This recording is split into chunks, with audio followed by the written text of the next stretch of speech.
একই বাক্সে ভোট নেওয়ার জন্য তোড়জোড় চালিয়ে যাচ্ছেন বাংলাদেশের রাজনৈতিক অঙ্গনে আলোচিত রাজনৈতিক দল জামায়াতে ইসলাম, ইসলামী আন্দোলন এবং ইসলামী আন্দোলন সহ বাংলাদেশের আরও কিছু সিংহভাগ বড় বড় ইসলামিক রাজনৈতিক দলগুলো। আজকের তারই অংশ হিসাবে বাংলাদেশের পত্রপত্রিকায় নিউজ এসেছে যে ইসলামী আন্দোলন বাংলাদেশের সাথে 5টি ইসলামিক রাজনৈতিক দল বসেছেন এবং সংলাপ বা আলোচনা করেছেন। তাদের আলোচনার বিভিন্ন দিক ছিল, তার মধ্যে একটা পার্ট ছিল বাংলাদেশের আগামী নির্বাচনে যে কোনো মূল্যে একই বাক্সে যাতে তাদের ভোটগুলো পড়ে। আমরা এই কথাগুলো আজকে নয়, আরও কয়েকদিন আগ থেকেই শুনেছি এবং বাংলাদেশে বেশ কয়েক মাস আগে সম্ভবত আপনারা দেখেছেন যে চরমোনাইতে জামায়াত ইসলামের আমির ডাক্তার শফিকুর রহমান সাহেব ভিজিট করেছিলেন এবং চরমোনাইয়ের পীর সাহেব তারা যৌথ ওখানে আলোচনা করে সাংবাদিকদের মতামত ব্যক্ত করেছিলেন। সেখানেও তারা বলেছিলেন যে বাংলাদেশে আমরা আলেম ওলামার ভোট, ইসলামপন্থী মানুষের ভোট যাতে একই বাক্সে যায় এবং একটা বাক্স যাতে আমরা ভোট সেন্টারে পাঠাতে পারি, সেই আলোচনা তারা সেখানে করে সাংবাদিকদেরকে জানিয়েছিলেন। এবং চরমোনাই সম্পর্কে তৎকালীন সময় আমিরে জামাতকে জিজ্ঞেস করা হয়েছিল যে আপনি এখানে এসে কি দেখলেন, কেমন লেগেছে। উনি একেবারে সহজ মনে, সরল মনে উত্তর দিয়েছেন, ভালো লেগেছে, ভালো দেখেছে এবং তারা একই সুরে কথা বলছে। আপনারা জানেন আজকে তেমনটাই আরেকটি নজির স্থাপন করলেন ইসলামী আন্দোলন বাংলাদেশের আমির মুফতি রেজাউল করিম সাহেব। তার সাথে বাংলাদেশের সমমনা 5টি ইসলামিক দল সম্পৃক্ত হয়ে বৈঠক করেছেন এবং তাদের অফিসে কেন্দ্রীয় কার্যালয়ে সে আলোচনা করেছেন এবং এই আলোচনার অনেকগুলো বিষয় নিয়ে আলোচনা হয়েছে। তার মধ্যে অন্যতম ছিল তারা যাতে ইসলামী দলগুলো আগামী নির্বাচনে একই বাক্সে ভোট দিতে পারেন, সেই কার্যক্রমে তারা একে অপরকে কিভাবে সহযোগিতা করতে পারবেন সে জিনিসগুলো নিয়ে আলোচনা হয়েছে। আসলে একই বাক্সে ভোট দেওয়া এ নিয়ে একটা নতুন আলোচনা বাংলাদেশে আছে যে আসলে বিষয়টা কি। বাংলাদেশে কখনোই কোনো রাজনৈতিক দল এভাবে বলে নাই যে একই বাক্সে আমাদের ভোট নিতে হবে, কিন্তু হঠাৎ করে বাংলাদেশের আলেম ওলামার পক্ষ থেকে বা ইসলামিক রাজনৈতিক দলগুলোর পক্ষ থেকে একই বাক্সে ভোট নেওয়ার মূল মোদ্দা কথাটা আসলে কি। আমি যতটুকু অ্যানালাইসিস করে বুঝতে পেরেছি সেটা হচ্ছে এরকম যে বাংলাদেশে যারা যাদেরকে ইসলামিক দল মনে করে, যেমন অনেক মতাদর্শগত ভিন্নতা আছে, তাদের আদর্শিক ভিন্নতা আছে, কেউ মানে এক ধরনের ইসলামকে প্রমোট করতে গিয়েই হয়তো তার চিন্তা চেতনার আলোকে কোনো কোনো বিষয়কে সহি মনে করে, আবার অনেকে সেটাকে একটু ভিন্নভাবে মনে করে। এই যে যত যাই মনে করুক না কেন, তার বাহিরেও বাংলাদেশের জনগণের মধ্যে একটি কনসেপ্ট আছে যে এরা ইসলামিক পার্টি। তার মানে জনগণ বিশ্বাস করে জামায়াত ইসলামী পার্টি, ইসলামী আন্দোলন ইসলামী পার্টি, মামুনুল সাহেবদের দল ইসলামী পার্টি, এর বাহিরে আরও বহু ছোট বড় দল আছে যারা ইসলামিক পার্টি। এক বাক্যে তারা ইসলামকে রিপ্রেজেন্ট করে কিংবা সমাজের বিভিন্ন সামাজিক কর্মকাণ্ডে নিজেদেরকে দেশ বিনির্মাণের জন্য কাজ করে যাচ্ছে। এইরকম পার্টিগুলোর একত্রিত হয়ে একই বাক্সে ভোট দেওয়াটাই আমার কাছে মনে হচ্ছে যে এক বাক্সে ভোট প্রদান। তার মানে সকল মতানৈক্য যা ছিল এই ভোটের ইস্যুতে সেই মতানৈক্য থাকবে না, কিন্তু তাদের ব্যক্তিগত জীবন যেমন আছে তেমন থাকবে। জামাত জামাতের চরিত্রে চলবে, চরমোনাই চরমোনাইয়ের চরিত্রে চলবে, মামুনুল সাহেবদের চরিত্রে চলবে, কিন্তু ভোটের মাঠে গিয়ে মামুনুল সাহেবকে যেখানে দাঁড়াবে সেখানে যেন জামাত ভোট দিতে পারে, চরমোনাইয়ের পীর ভোট দিতে পারে, আবার চরমোনাইয়ের পীর তার প্রার্থী যেখানে দাঁড়াবে সেখানে যেন জামাত অন্য সবাই তাদেরকে ভোট দিতে পারে, আবার জামাত যেখানে দাঁড়াবে সেখানে যেন চরমোনাইয়ের পীর সহ অন্য সবাই তাদেরকে ভোট দিতে পারে। এরকম একটি আসন সমঝোতা কিংবা বৃহত্তর ঐক্য বা যে কোনো মূল্যে একটা কিছু তারা করতে চায়, মানে একটা বাক্স তারা পাঠাতে চায়। মানে এমন না হয় যে কোনো সেন্টারে দাড়িপাল্লারও বাক্স আছে, অ্যাট দ্য সেম টাইম হাত পাখারও বাক্স আছে, এমনটা নয়। তা আমি যেটা বুঝতে পেরেছি সেরকম একটি ঐক্যের জন্য অব্যাহতভাবে অনবরতভাবে বিশেষ করে দুটি দলের প্রধানই কাজ করে যাচ্ছেন। একজন ডাক্তার শফিকুর রহমান জামাত ইসলামের আমির, আর একজন হচ্ছে ইসলামী আন্দোলনের আমির মুফতি আপনার রেজাউল করিম সাহেব। আজকে সেই কাজটি আরেকটি কাজ আমার কাছে মনে হয়েছে যে আরেকটু উদ্যোগী হয়ে মনে হয় তারা এগিয়ে গিয়েছেন। তবে সেটা এখনও বলা মুশকিল, কতদিন পরে হয়তো বোঝা যাবে। নির্বাচন যত দ্রুত আসবে তত হয়তো তাদের অ্যাক্টিভিটিস আরও জনগণের সামনে প্রকাশ পাবে এবং জনসম্মুখে এটা আসলে তখন বোঝা যাবে যে আদতেই কি ইসলামী দলগুলো ঐক্যবদ্ধ হতে পারছে, অথবা যে কথা বলছে একই বাক্য সব জায়গায় পাঠাবে, এটা কি আসলে পারবে কিনা সেটা নির্বাচনের আগে বলে দিবে। তারা বলছেন আজকে ইসলামী আন্দোলন তারা সংস্কার, নির্বাচন ও চলমান পরিস্থিতি নিয়ে আলোচনা অনুষ্ঠান করেছে। 5টি ইসলামিক দল সেখানে অংশগ্রহণ করেছে। এসব দলের নেতারা আগামী জাতীয় নির্বাচনে ঐক্যবদ্ধ ব্যালট বাক্স নির্ধারণের কৌশল নিয়ে আলোচনা করেন এবং আজ বুধবার তারা এই আলোচনা করেন।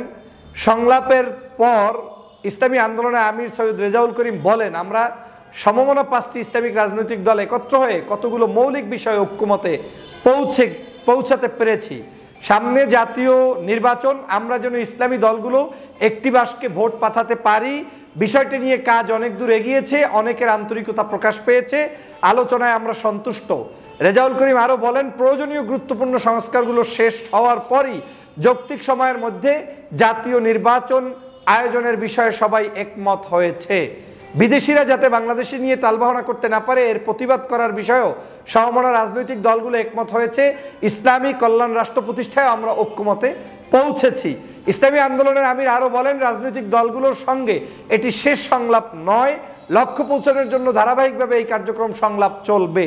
নারী সংস্কার বিষয়ক কমিশন বাতিল দাবি জানিয়ে রেজাউল করিম বলেন, এটি সম্পূর্ণ বাতিল করতে হবে, আমরা বিষয়ে একমত হয়েছি, তা না করলে প্রতিবাদে আমরা অব্যাহত রাখব। আজকের সেই 5টি যে ইসলামী সমমনা দল সেখানে যুক্ত হয়েছেন, তার মধ্যে ইসলামী আন্দোলন বাংলাদেশ, বাংলাদেশ খেলাফত মজলিস, জমিয়তে ওলামায়ে ইসলাম, নেজামে ইসলাম পার্টি ও খেলাফত মজলিস অংশগ্রহণ করেন।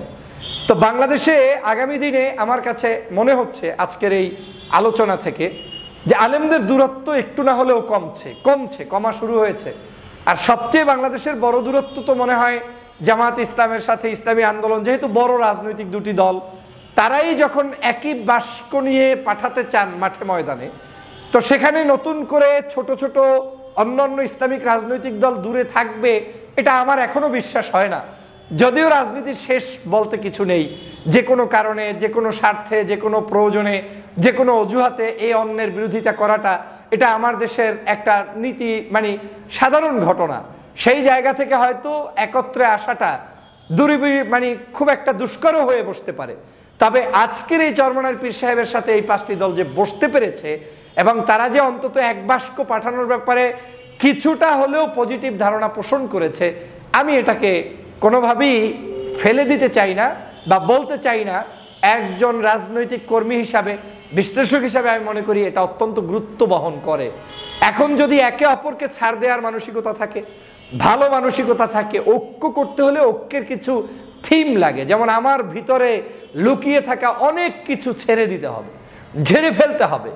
আমার ভিতরে এই আকিদা, অমুকের এই আকিদা, অমুকের এই আলোচনা, অমুকের পাঞ্জাবি কানাফারা, অমুকের গোল কল্লি, অমুকের পাঁচকল্লি, অমুকের লম্বা টুপি, অমুকের খাটো টুপি, অমুকের টুপি নাই, বিভিন্ন মতাদর্শগত ফেরকাই আমাদের কার্যক্রম বাংলাদেশে চলমান আছে। এগুলোকে ছাড় না দিলে আপনি কখনোই এক প্ল্যাটফর্মে বসতে পারবেন না। ভালোর দিক হচ্ছে যে বাংলাদেশের আলেমরা কিন্তু এখন বসছে।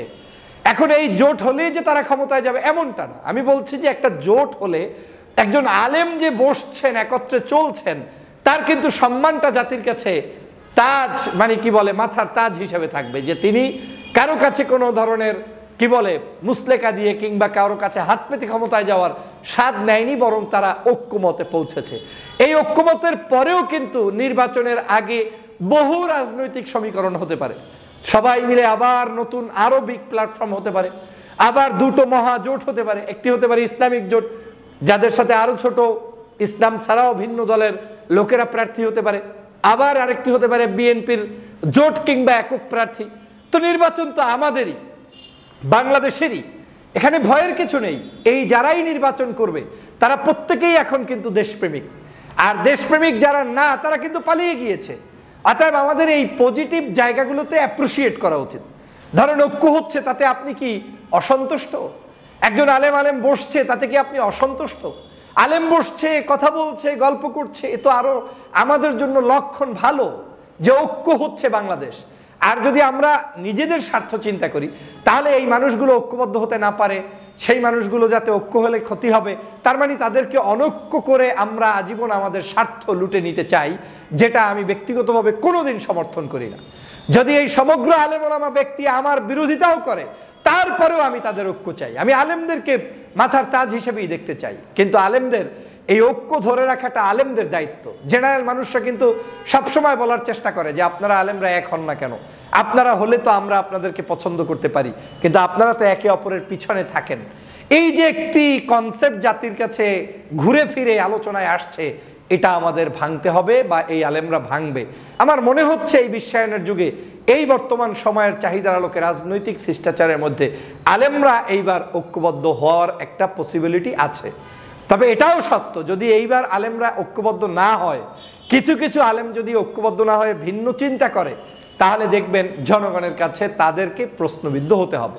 এখন ভিন্ন চিন্তা করা কিন্তু তার গণতান্ত্রিক রাইট, কিন্তু সিজন আছে। কিছু কিছু সিজনে আপনি ঐক্যবদ্ধ না হইলেও আপনার কোনো দোষ নাই। কিছু কিছু সিজনে আপনি ঐক্যবদ্ধ না হওয়াটাই মহাপাপ। কিছু কিছু সিজনে আপনি কৌশল অবলম্বন করা আপনার জন্য কল্যাণ। আর কিছু কিছু সিজন আছে যে সময় আপনি কৌশল বেশি করতে গিয়ে হেকমতের রথ চালাই গেলে চলবে না। বাংলাদেশে যেহেতু আওয়ামী লীগ পালায়ন করেছে, এই আওয়ামী লীগ পালায়নের পরে জনগণের এক্সপেকটেশন হচ্ছে আপনারা এক থাকেন। আর যদি সবাই মিলেও এক থাকেন, যেটা আমি সবসময় বলি, এই দেশের বিএনপি, জামাত, হেফাজত, চরমনাই সবাইকে শেখ হাসিনা ইস্যুতে এক থাকতে হবে। এটাও কিন্তু হাইলি অ্যাপ্রিসিয়েটেবল, অবশ্যই করা উচিত, থাকা উচিত।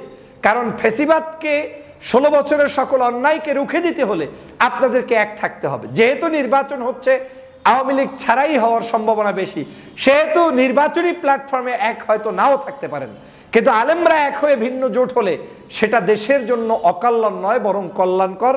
কারণ কাদা ছড়াছড়ি মুক্ত থাকবেন, ষড়যন্ত্রবাজরা আপনাকে বিক্রি করতে পারবে না, কোনো ধরনের বিদেশি অপশক্তি আপনার ম্যান্ডেট নিয়ে কাউকে কোনো ধরনের ব্যবহার করতে পারবে না, বরং আপনারা আপনাদের সম্মান নিয়ে থাকবেন। তাতে যদি আপনারা সিট কম কিংবা বেশি পান, কোনো আপত্তি নেই, কারণ জনগণ আপনাকে তখন ওন করবে। সেই জায়গা থেকে আমার কাছে মনে হচ্ছে আজকের এই বর্তমান যে চরমনাইর পীর, জামাত ইসলাম বা বিভিন্ন রাজনৈতিক দলের যে আলোচনা চলছে, এটা পজিটিভলি মানে অ্যাকসেপ্টেবল হবে। এবং আমার বিশ্বাস এই জায়গায় রোল প্লেতে আপনারা যারা আছেন, আপনারা সবাই সঠিক ভূমিকা পালন করবেন, সেই প্রত্যাশা ব্যক্ত করছি। দোয়া করবেন, ভালো থাকবেন। আল্লাহ হাফেজ।